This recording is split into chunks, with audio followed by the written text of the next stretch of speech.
All right.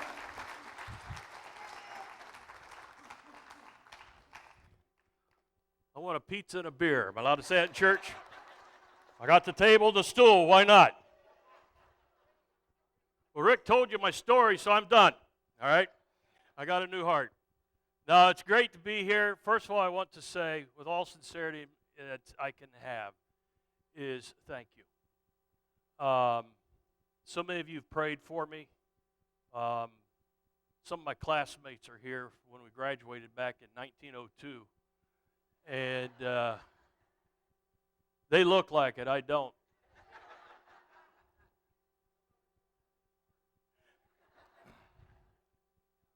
Shut up in the name of the Lord, Johnny. But anyway, Johnny Inyart was incredibly good to come and see me. I've had the awesome privilege of being his pastor for the past few years. And then he married a girl from South Florida, and for some crazy reason, she likes here better than there. I think it's because her grandkids are here. But anyway, I understand that lingo. But Johnny, thank you. Stan, Amy Rife, two other classmates here tonight.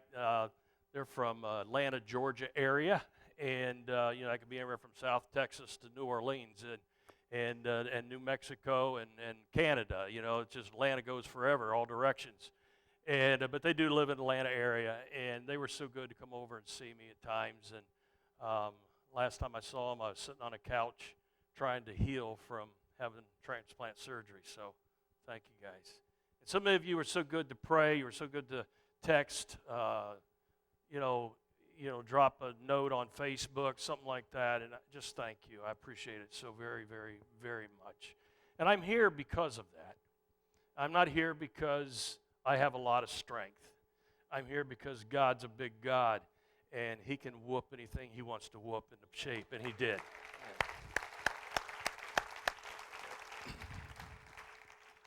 So that's my story. I'm going to preach on tithing tonight. Glad you came.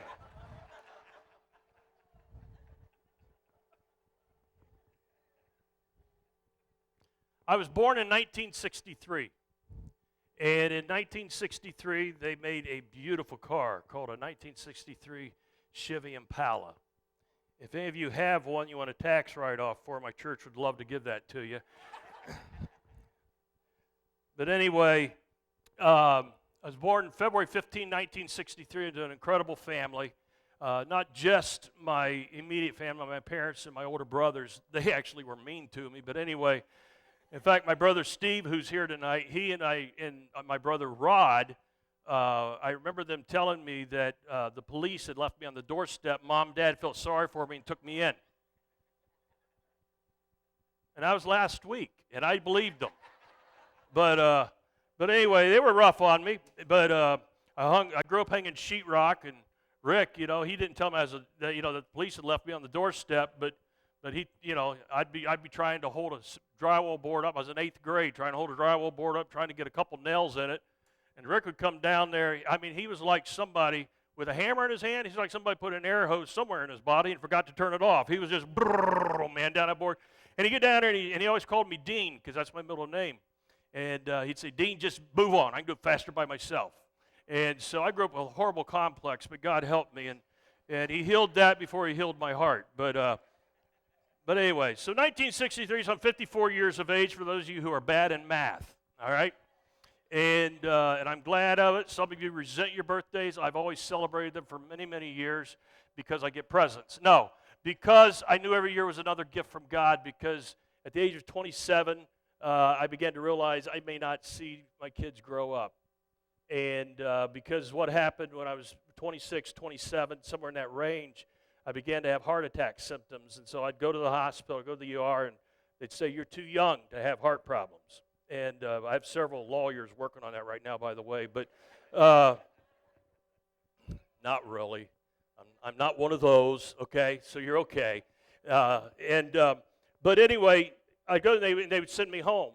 And finally, one said, I'll tell you what, I said, let me follow up with you in my office. So I went to the office, and he then began to check me out further, put what they call a Holter monitor on me, and sent me home with that. And they called me, and their whole attitude changed when they called back, because they realized I did have something going on. They weren't exactly sure everything was causing it all, but something was going on. So that took me into a year or so of going to test after test, procedure after procedure, and finally they diagnosed me with cardiomyopathy. I knew what that meant because I had a friend named Ron Scruggs who had been diagnosed with cardiomyopathy, and he had to have a heart transplant. So I knew that was very possible. As soon as they said that word, I knew that would be a possibility.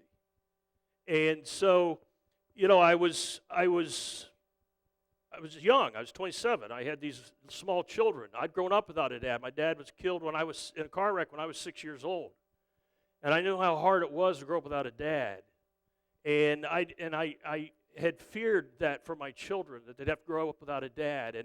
And being weaker in my faith than I should have been, I allowed fear to kind of take over. And I went into some kind of dark places because of the fear, and just emotionally and psychologically with all that. And it was not a good thing. It wasn't a good thing. I wasn't living with the faith that I should have had. And I'm not going to beat myself up for it, because when you're 27 years old and get that kind of news and you know what the consequences can be, there are a lot of fears in that. And it's easy for me to look back now and say I should have had greater faith. But I was kind of like the dude that told Jesus, I believe, but help me with my unbelief, okay? And that's just kind of where I was. And so, after all those appointments and all those tests, they told me you do have cardiomyopathy. They said, we're not sure how you got it. We don't know if you have an active virus working in you right now that's creating this. So they did a heart biopsy where they went in my neck and snipped off pieces of my heart, sent it to pathology, and tested it, and there was no active virus. And so they were just kind of left. They said, you just have a lot of scar tissue that covers your entire heart, the best we can tell. And so I lived with that for a number of years. And that was when I was pastoring in Pennsylvania. And I found out in Pennsylvania they didn't know you could make a meal out of ham hock and pinto beans and cornbread. So I went to Alabama, the land of the living. And they don't live long because they eat a lot like that. But anyway, I went there. And when I moved there, I got in. I had to get a new cardiologist at the time, and so I got into this cardiologist. He was an incredible, brilliant guy, and he didn't understand what time meant, though, and they'd say your next appointment's 2:00. I could 2:00 a month from now on Thursday. I could show up at 4:00 and still wait an hour on the guy, and I mean he was very big. He was also a lawyer, by the way, so he was very busy. So he had that that kind of way about him. But the guy was brilliant, and God used him to put on pause and actually reverse somewhat of the struggles that I was having physically, because after I moved, I continued to deteriorate, and I was deteriorating rather rapidly. And he started me on some new medications called ACE inhibitors. Back then, they were kind of new, and again, remember, we're talking way back, okay, many years ago. And so he started me on these ACE inhibitors, a couple different ones, and within 6 months, I did a turnaround in 6 months health-wise, and I still had to be under his care. I still had to take medications, but man, did I improve. And I had a several-year run of feeling really good and doing pretty much anything I wanted to do during those years, but I still had the cardiomyopathy cloud hanging over me.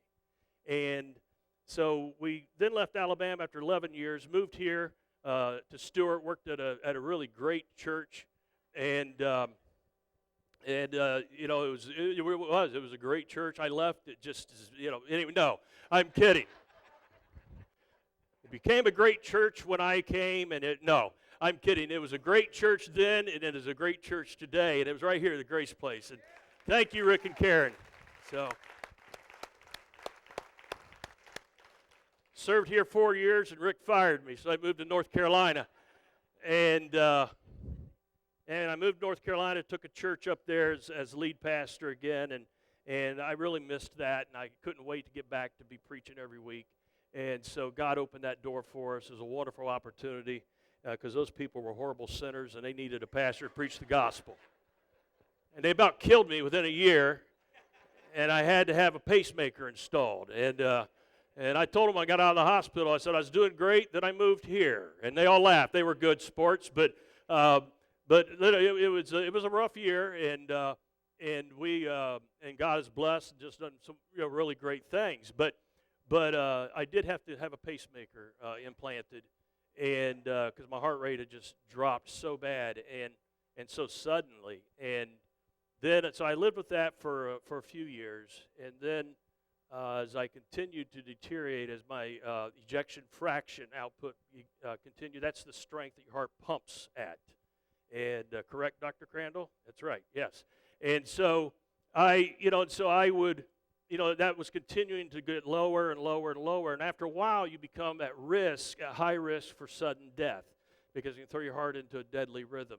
And so they said, you really need, and then I began to tell them about my grandfather who fell over dead at the kitchen sink, my uncle who died suddenly during the night, and my cousin at 36 who fell over dead in the backyard. And they said, you really need to have one of those, by the way. So they got one in pretty quick, and I lived with that for a number of years. Actually, I lived with it until I had my heart transplant 16 weeks ago. And as I went through that journey, and I continued to deteriorate, and I'd get a little better, and then I'd just go down, and get a little better, and then go down. And finally, it just started going down, and nothing they did would reverse it. Nothing they did would even give me a reprieve. I started getting pneumonia, just one right after another. I'd be in the hospital with pneumonia, and they were thinking, well, you must have some lung issues going on, so they're checking all that out. And finally, they realized what the issue was, and they said, we need to get a heart pump in you because you're going to have a heart transplant. And they said, you're going to be what we consider the heart pump. It's an artificial heart pump. It's called an LVAD, left ventricle assist device. It helps the left side of your heart, the left ventricle pump blood. But then the problem became the right side of my heart had deteriorated so bad that they were afraid it couldn't handle the blood flow from the left. And so I remember, and I had a daughter, my youngest daughter got married last May, 28th. And I remember sitting in the doctor's office, and I said, listen, I said, my daughter is getting married at the end of May. And I said, I'm going to have some time to recover, and you're telling me you don't think you can put an LVAD in me, and the other option is an artificial heart. I said, I want an artificial heart. And he and his assistant with him about fell over. They said, we've never had anyone tell us that. I said, I have a daughter getting married. I know if we go and do it now, I'll be well enough to walk her down the aisle. I'll be well enough to do her ceremony, and I'll be well enough to dance with her. And then I said, and if I go over in the corner and die after that, that's okay, because I finished raising her at that point. My wife was disappointed because I lived. But anyway, God was good to me, not her, but to me. And so she's at the beach in North Carolina, so she doesn't. You don't need to tell her. I'll let her know that if she needs to know that I said that. Okay, but so anyway, so that so I got the. So then they put me on this. They call it rocket fuel for the heart, and it's a certain medication. It's an IV medication that I had to wear, pump and a bag of IV stuff on me 24/7. And it did what it was. Primacor is the name of the medication, and it did what it was supposed to do. It increased the function of my heart enough that the right side they felt was healthy enough to be able to put the LVAD in. And so they scheduled that 3 weeks later. After I got well enough for that, they put the LVAD in. It was an open heart surgery procedure, and then I did well for a number of months. For about 6 months, I did well, and then about 6-month mark, I began to deteriorate again, and then it snowballed really fast. And then I was in and out of the hospital, and using up my family's air miles, I guess. They'd fly in to see me. They wanted to watch me die, I guess. I don't know. And they said, we've been praying for this for years. But so I was really surprised my cousin Normie wasn't there. But anyway, he's wanted that ever since he's been born. So I'm so I'm just in and out, and I was getting pneumonia, and they'd get it cleared up with antibiotics and steroids, and that's the only reason I have a puffy face, because I'm on steroids, okay? Amen. But anyway, it is. The other reason is because my last name's Addison, okay? And if you don't believe it, look at my two brothers here. They're fat-faced too, so, but,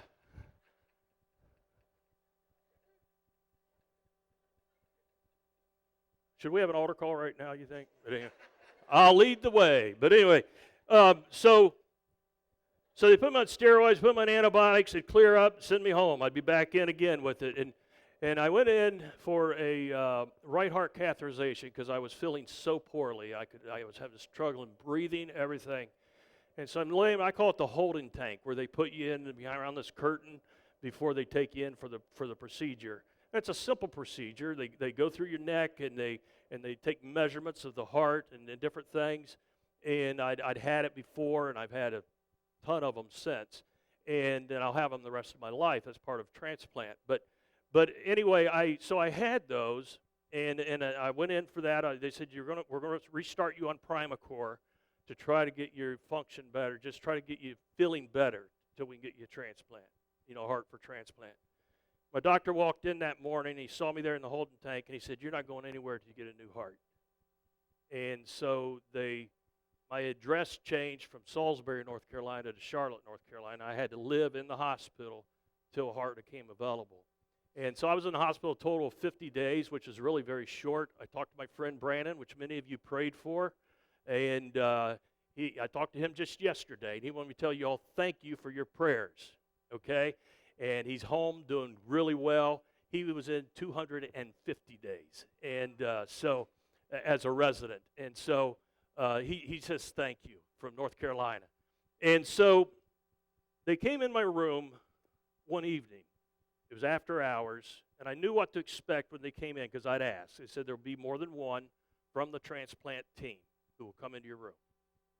And so after hours, I saw one of the PAs, and I saw a nurse. I knew both of them very well. And they came in. It was after hours, and you don't see the transplant team after hours. They walked in. I knew they had a heart. My wife and my daughter were there. They said, "We think we have a heart for you." And so they had the doctor on the phone, and so he told me, he said, "We have a heart," he said, "I think is an incredible match for you." And he gave me the information he's allowed to give me about the heart, which is very little. And they said the heart is, and I said, "How old is the heart?" And they said it's anywhere from 16 years of age to 50 years of age. I said, "That's a pretty big gap." And I said, "I'm not sure I want to go through all this for a 50-year-old heart." I told them that. Those of you who are 50, I don't want your heart, okay? I don't care.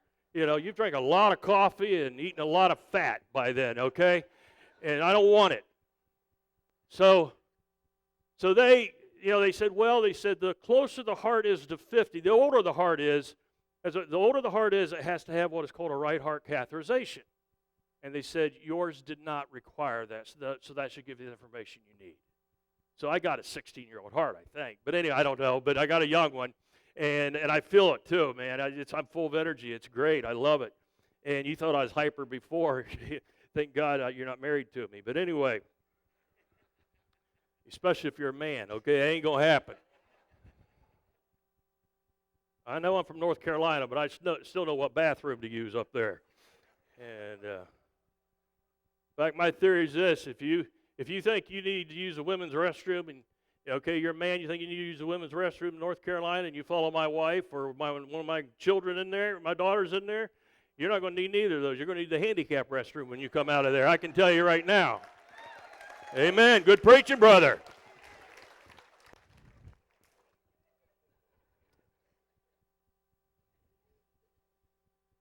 So it gets me down to the day of my transplant.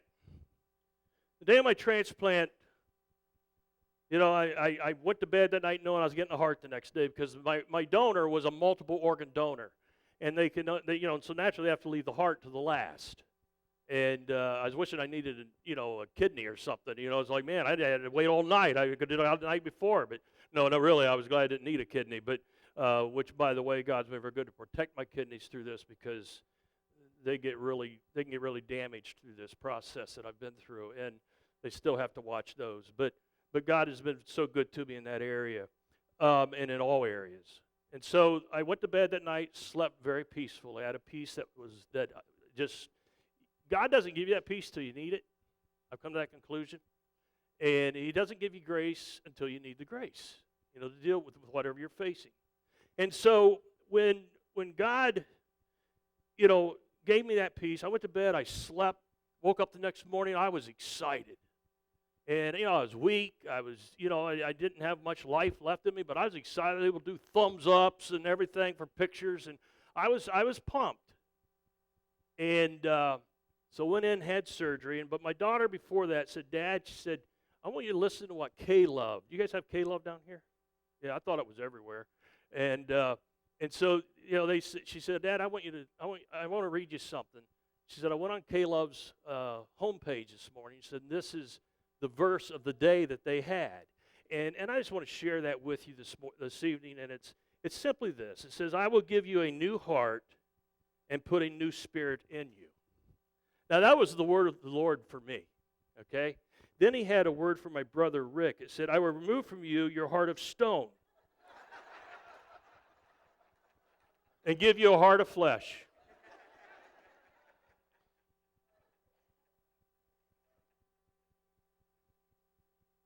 I didn't write the book. I'm just preaching it, okay? I want to share a few things with you from this scripture tonight if I can. One is God is aware. And if I had not had faith, I don't know how I would have got through that if I hadn't had faith. And I knew God was aware. Theologically, I knew God was very aware of what I was going through. But there are times, the whole problem with this faith thing is there's a human side to it. And so sometimes it was hard for me to be able to put the two together. And sometimes the fear would want to take over. Sometimes, I'd look at my grandsons and I'd think, man, God, I want to see those boys grow up. God, I want to see them pay back their parents for all the grief they gave me, And thank God, he I think is going to be faithful to that. But anyway, so I knew God was aware. I knew he was. I had a peace. I really didn't fret a lot. There were times I was concerned. There were times when you have those dark thoughts of what if, and I went over all the different things in my mind, for make sure my wife was taken care of, because we're empty nesters now, thank you, Jesus. But anyway, we are. And we, and so I worried about her. What if I don't live, what's going to happen to her and so forth. But God was so faithful to us, and he was so incredible to us. Every step of the way, God was aware, and we knew he was aware. And God used people like you and some of you to even remind us that he was aware. And it was so amazing to see how God's family comes together during these times. And when it's not just during those times when God, that God is just there, but his family is there with you, and that's amazing. And I love the church. I mean, she has bumps, moles, and warts all over, but I want to tell you, there is no better thing going than the church. I'm just going to tell you, God's family is incredible. God's family is amazing. Sometimes I don't like God's family, okay, just like you don't like your family sometimes. And, because God's family can be mean to each other sometimes. That's unfortunate. But you know what? In my time of need, God's family was nothing but love to me, to my wife, and to my children.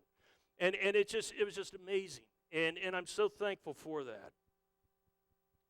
God was very aware of what I had and what my need was. And I want to read just a few verses with you out of Ezekiel chapter 36, starting at verse 15.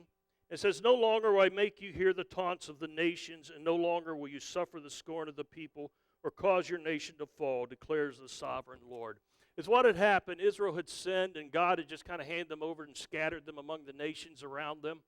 And they became kind of a stench in the other nations' nose. And so God's saying, that's going to end. It's going to end. I'm going to restore Israel.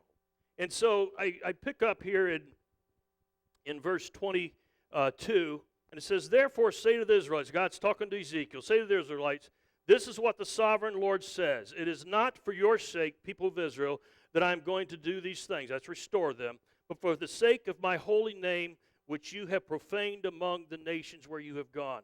I will show the holiness of my great name, which has been profaned among the nations, the name you have profaned among them. Then the nations will know that I am the Lord, declares the sovereign Lord, when I am proved holy through you before their eyes. Verse 24. For I will take you out of the nations. I will gather you from all the countries and bring you back into your own land. I will sprinkle clean water on you, and you will be clean. I will cleanse you from all your impurities and from all your idols. I will give you a new heart and put a new spirit in you. I will remove from you your heart of stone and give you a heart of flesh. And I will put my spirit in you and move you to follow my decrees and be careful to keep my laws. Then you will live in the land I gave your ancestors. You will be my people, and I will be your God. God declares that he's aware. He told the Israelites in verse 15, no longer will I make you hear the taunts of the nations, and no longer will you suffer the scorn of the peoples or cause your nation to fall, declares the sovereign Lord. He heard their cries. He heard my cry. He knew I wanted to live. I have loved life just pretty much my whole life. I love life. I try to live it to the fullest. I want to live life just wide open. And I love that. And that's why God gave me a wife who loves life but wants to be careful with life. And so, I was so proud of myself. I'm home from the hospital in like 5 weeks, about 4 weeks, I think it was, post-heart transplant, and I was able to climb ladders. And I was so proud of that. And my wife wasn't. And I was like, man, I can do it. I felt like it. It's like, I want to do that. I was so alive. And that's what I'd ask God for. And he gave it to me. He was aware of what my needs. I don't know what your needs